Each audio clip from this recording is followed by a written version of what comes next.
Saturday Social, brought to you by EA Sports FC with PlayStation 5. Let's get cracking with the show. We're going to start by talking about your team, Man United. Disappointing week, as we touched upon. 3-1 defeat, yeah, sorry about that, at home to Brighton. 13th in the Premier League, and that was followed up by a 4-3 defeat to Bayern Munich. Great game, that, I will say, by the way, midweek. There's a lot of debate on social media. There seems to be a lot of different aspects at Man United that people are unhappy with it. I think that's fair to say. So it gave us an idea for a feature, didn't it? Yeah, I mean, we do this once a season at this stage, Man United. But we've got Cam on the show, obviously, massive Manchester United fan. We've got the Saturday Social whiteboard out. And you're going to be ranking what you think are the 5 biggest problems facing the club right now. We did this last year as well with Mark Goldbridge. Yeah. Very similar 5 problems, but we've got Cam back again. Yeah. You know, we want to see from 5 upwards. Yeah. Let's start with 5, actually. The reverse order. Reverse order. What do you think, you know, in 5th spot, what's affecting United the most at the moment? Because it's not going well. There's so much that's wrong with United, that's why we're doing this. But I'm going to start with injuries. Ooh. Okay. I'm going to put injuries as 5. I know a lot of United fans, in my opinion, they're kind of using injuries as an excuse for what's going on this season. I wouldn't say it's a massive, massive factor personally, because I saw the way United started this season. We had Varane fit, Luke Shaw was out, Mason Mount was in there. Wolves could have scored 10 goals. So it started like the season wasn't going to go well anyway. The Spurs game too, in the end, Spurs ended up dominating the second half while we had a lot of fit players. So I know the injuries of Varane, Luke Shaw and some of these guys. Mainu is somebody that we're all excited about, you know, all the Man United fans. But at the end of the day, he hasn't started a Premier League game in his career. So for us to be, you know, basically begging for an 18-year-old to come and save our season, it pretty much shows the position that Man United are in at the moment. So I do think injuries is a factor, which is why it's on the board. But I wouldn't say it's our biggest issue. Theo, what's your thought when you see injuries? Because it's the kind of thing, when you see that on social, a lot of people go, yeah, fully justifiable, and I've got their injury list in front of me, and it is bad. There's a lot of players out. Or do you look at that and go, well, that's just part and parcel of the game? Everyone has injuries. Well, Chelsea are in a similar boat of injuries as well, I feel like injuries are probably the easiest to blame for poor performances, but inevitably it's always, well, I guess you'll come on to talk about, is normally the higher up you go is where you actually find the deep-rooted problems. It does feel like United, though, consistently have these injury problems. Yeah. Obviously, I feel like every fan says that, though, don't they? Yeah, I mean, it depends on the players. There's some players you can't lose, and it will affect you. If Spurs lost Basuma, that would be catastrophic, and that's just one injury. 12 is insane. It's 12, right? The first-team players. Yeah. It's a massive part of the issue, but there are wider issues at United, for sure. Okay. Let's go for number 4, then. Okay, number 4. I think people ain't going to like this one, but I'm going to go with the manager. Oh, damn. I got to go with the manager because, look, my issue with Erik ten Hag at the moment is identity. You know, I'm looking at Man United, the way we play the game, and I still, when I watch United, I'm confused at what we're planning to do. Are we trying to be a high-pressing team? Are we trying to be a possession team? Are we trying to be aggressive? Are we trying to be a counter team? At the moment, it's still like we're in the middle of all of them. And when I look at Spurs, Ange has come in 5 games, and I'm seeing an identity. I'm seeing a way of playing, the excitement. I'm looking at Spurs fans now. You guys are absolutely buzzing. You know what I mean? I never used to see this. I never seen this before. You know what I mean? So they're absolutely buzzing. You look at Arteta, you look at City, you look at Liverpool. You can close your eyes and know how these teams are playing. With Manchester United, we're going game by game. And it's still a year in now. And I expect to see some form of identity for United, because that is why we brought Ten Hag in. When we were linked with Contes and all these type of managers, it was, no, he's the one, possession football, high technical ability. And when I look at Man United, I'm like, I don't know what we're trying to do on the pitch. I have to say, though, do you think, obviously you mentioned a manager like Mikel Arteta there, who now has a very clear philosophy, but there was that spell, wasn't there, in his start of his first season or start of his second season, where he went for, I think it was an 8 or a 9 game spell where you couldn't win a game, and people were levelling similar accusations. No, there was no full-scale Arteta out. Let's not get it twisted. By certain individuals. But every Arsenal fan apparently wasn't Arteta out. It's infuriating. You was, at some stage, questioning whether or not he was his manager. That's just blasphemy. I've never been Arteta. I love the man. He's like my second father. I'm not saying Theo Baker. I'm saying, as an Arsenal fan base, at one point, all of you said, is he right for the job? When you lost 3 games at the first start of the season. So is it the same narrative now with United? I don't think it's as bad. There's more problems as well, I feel like, at United than, for example, when Arteta wasn't maybe not performing as a manager. There was deeper problems at this club compared to Arsenal at the time. Yeah. But I think with the Arteta situation, it's become a little bit of a fallback for United fans to be like, well, Arteta took 4 years. It's the same thing we were saying under Oli. Under Oli, we were saying, well, it took Klopp 4 years to win a trophy, and then Oli ends up leaving with no trophies. Do you know what I mean? So I don't think you can always follow the blueprint of other clubs. At the time, Arteta, yes, he maybe should have, maybe people should have said he should have went, but Arsenal stuck with him. But United is a different type of club, and you look at the situation with like Jadon Sancho, the way Cristiano Ronaldo left the club, De Gea left the club in a bit of a weird circumstance. He thought he was staying, he ended up going. Do you think he got those decisions wrong? Because at the time, I think most football fans would have said you handled the Cristiano Ronaldo situation quite well. That was a difficult situation to handle. Potentially, Manchester United fans as well were also asking for Maguire to be stripped of the captaincy. He didn't want him to play. Ten Hag did that. So is it a bit of revisionism? No, but my situation is like, if you're going to make these big decisions, I agreed with the Ronaldo one, and United went on to win a cup, and that way you could be like, it's justifiable. People often say, you know, disciplinary, like when you discipline players, Jose did it, Fergie did it, but the difference between these guys is they continue winning. You know, look at Pep Guardiola, he got rid of Cancelo, we win the treble, it doesn't matter. So everyone's going to believe and follow you and follow your lead. Same with Aubameyang and Arteta. But the situation with us is that once we start losing games, I promise you, players will start looking sideways and being like, this gaffer, mate, he's a bit... Do you know what I mean? And that's what I'm kind of concerned. Is he going to lose the dressing room? And it kind of feels like that at the moment. I was thinking, as you were talking there, has there been many managers that have had to deal with the problems that Ten Hag has? But then you look at Arteta, and he had player issues, and he solved them. He solved every single one and got to a position where there was a squad that respected him and fell in line with the way he wanted to do. There were still question marks, even amongst the Arsenal fan base, when, you know, Ozil first happened, Aubameyang first happened, and, you know, when Aubameyang was sold and then they didn't make top four, there were still question marks of, hang on, was that the wrong decision? There were pundits saying, with his goals, we would have made top four. Yeah. I feel like it's very similar sort of narratives now, that things are going slightly wrong. Everybody's saying that was the wrong decision. But at the time, we can all look back now and say it was the right decision. Arsenal and Arteta then went on to make the right signings in the recruitment. And I think if you look at the players Ten Hag's brought in, they're not really stepping up at all. No. Like, the players they're bringing in to replace these other players are just arguably not even upgrades.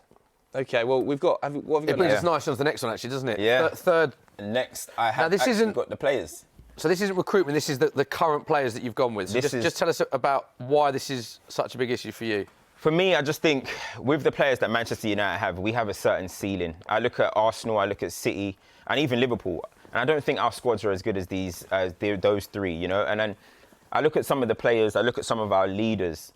Are they necessarily leaders in the moments we need them the most, you know? When I look at Bruno Fernandes, I think he's a... You're a big fan. You've got a big problem here, haven't you? Yeah, I do, because I feel like, you know, in the big moments, in the time we really need someone to step up and drag us through the mud. We've seen Roy Keane, we've had these type of players. I don't know if Bruno Fernandes is that player. And I think he's a good player, but I just don't know if he's that player that steps up when we really need him. And I look at the game against Bayern Munich as well. I think he was awful against Bayern Munich. Do you know what I mean? And then after the game, he actually came out and said, well, nobody would have expected us to go to Allianz and fight for it. Yeah, what do you mean? What about all the fans that just travelled there? They didn't expect to fight. Theo? I think that interview with Bruno is ridiculous. Yeah. I think that's... What do you think about Cam saying that... I think Bruno's, like, one of your best players. Like, I think he gets too much... Well, he gets a lot of stick deservedly because no one really... If you're not a Man United fan, you don't really like him. But in terms of, like, his actual ability, he's the only one really who gets the assists or does anything. So I feel like it's the players around him that are not stepping up. I think if he just changes, like, attitude, then he'd be a much better captain and a better player. It's just his attitude. It might be a case of it just like radiates through the team. It's interesting you saying that. What surprised me about that is I feel like there's a perception amongst United fans that Bruno is underrated from other fan bases. Every United fan I speak to, you included, raves about Bruno. And to be fair, we look at we have all the stats packs, and his goals to game is goals, assists, penalties. His record. That's Cam's problem, though, isn't it? Yeah, that's is really strong. Yeah. So it's quite rare because it's usually United fans going, you don't see him every week, you don't realise how good he is, and other fan bases going, well, actually, I'm not putting him on a level that United fans do. So for a Man United fan to say, he's not your favourite player, or I don't want to put words in your mouth, but you're quite for somebody that watches him 90 minutes every single week, there's frustrations there, holding the ball, keeping the ball, retaining, calming down the team, moving forward the ball. I feel like often we look at the stats and we're like, oh, he's got all these assists and it's brilliant. But when you watch the game for a 90-minute game, Odegaard might not have as much as assists as him, or James Maddison and stuff. But personally, I know who I'm taking out of the three. You would take out of those three? three? I'm taking Maddison. I'm taking Odegaard. Absolutely. Even though Bruno, like, for me, like as a Man United fan, I suppose, like I just think that Bruno is like one of the few shining lights in the club. Like even when United have been at their absolute worst, Bruno Fernandes has been able to perform. Like I think if Bruno Fernandes was in a team that was much more coherent in terms of strategy and there wasn't so much turmoil going on around him and there was a consistent front line in front of him, and I think he would be even better. Like I'm not sure what much more. Don't get me wrong. Bruno I'm not saying Bruno is the main issue in this team, but I don't think he's 4 goals. That's not Bruno's fault. No, I don't think he's the main issue in this team. I think we have a lot of issues. I just think the player quality in general isn't where we want to be. Top 4. If we want to be a top 4 team forever, fantastic. This team is great. But if we want to actually push on and be champions and be where Man United should be, I just don't know. When you're holding on to players like Maguire, Lindelof, Eriksen still here, it's a little bit worrying for me. So I think Man United are not at the level, and a lot of that comes down to the players. You've got to worry about the recruitment as well, because you spent more money than any other club. Well read, Flav. I think in his magnet, he's going for the presenter's gig here because it's like you know. Stop chairs. So, in number 2, Gary Flavel. Look at that. I've got recruitment. Listen, every manager that has been at Manchester United, once their NDA has been signed and finished, they've come out with all these stories. I wanted this player, I wanted that. The recruitment strategy, the way it's set up isn't good enough. LVG said it, Jose said it. The Oli interview just recently came out. And I guarantee if Ten Hag goes off one day, he's going to say the same thing, because we were linked with Kim Min-jae, we wanted Harry Kane, we wanted all... That Harry Kane one's mad, by the way. The Ole Gunnar Solskjaer, I think you saw it this week, but it's a very good point. Obviously pointing out to the fact the players that he wanted, Harry Kane, Haaland, he said Kim Min-jae, a lot of these... What do you make of managers doing that after... The Harry Kane one I don't get at all, because they were saying that Harry Kane wasn't bought because he was too old, right? That's what they came out and said that. But then... He's guaranteed 30 goals a season. He was the perfect player for Manchester United. They did it with Robin Van Persie. They brought him in. Under Solskjaer. But Solskjaer wanted Kane. No, I think this was... we're talking here about the reports that came out referencing this summer. And then Ollie was talking about players that he wanted when he was in charge. Ollie was talking about... So he just listed loads of good players. Of course he wanted those players. This is the thing, isn't it? I feel like a lot of these things you've got to take with a pinch of salt. You know, obviously managers that haven't been successful are going to say, well, I wanted this. This is... Are we just seeing excuses from managers who didn't quite work here? I mean, there is times where you could say that. There is, like, if they blame everything on that, then that makes sense, because you don't always get your first choice. That's understandable, but it's a recurring issue for Manchester United. You look at the way Liverpool under Michael, when they had Michael Edwards, you know, they had a DOF. That's when Liverpool were flying. Arsenal, they patterned their structure with Josh Kroenke to Edu to Arteta, streamlined. You look at Manchester City, they've got Khaldoon, Soriano Cheki, then Pep. Man United, it's like the Glazers to the manager. You don't really know what's going on there. Is it Richard Arnold? Is it John Murtough? Who's really involved in this signing process? And I've seen that Man United have kind of given the reins to Ten Hag to kind of pick his targets and get that. And I don't think in 2023... What was that face for? It's not going great, though, is it? No, you should have... It's not like... In 2023, you're a head coach. That's just the way it is. And you have scouting networks. You have DOFs that are going to help you identify targets. And we've just given him the rein. Basically, hey, do what you want. And that's how we've ended up with some signings like Anthony, or some signings that people are turning around and saying, listen, this isn't good enough. These players ain't good enough for Manchester United. Spent £2 billion on players since 2005. What is your thoughts on the recruitment of Man United? Not just this season, but in general in that time frame. They need to just take a look at a club like Brighton, who are clearly doing the correct scouting of these players, and they're not just throwing money around, which is what Man United seem to be doing at the moment. They think they're Man United, they can just chuck a bunch of money and somehow get the best talent across Europe. But they actually need to be... But it's so odd, because of a club of that stature and that size, you'd think they are doing the right things, but clearly they can't be, because it's just not working, right? Is it just a lack of, like, idea of plan? Yeah. It feels like it feels very reactive, doesn't it? It feels like a reaction to a problem, sign a player that's a star, doesn't quite... Whereas what's the extended long-term plan? It's not dissimilar. Obviously, everyone already brings it back to their own clubs, but it's not dissimilar to where Spurs were when we were signing people like Lo Celso and Ndombele, when it was Pochettino and Daniel Levy running the recruitment. As soon as Paratici came in, there seemed to be a structure to what we was doing. There was an idea. This is the way we're going to go. These are the kind of players and the profile of the player that we're going to sign. And it's been overall pretty successful. At United, there seems to be nothing other than, like you said, there's a huge chasm between the Glazers and Ten Hag. And you know Ten Hag is pulling the strings in terms of recruitment because Anthony was brought in for huge money.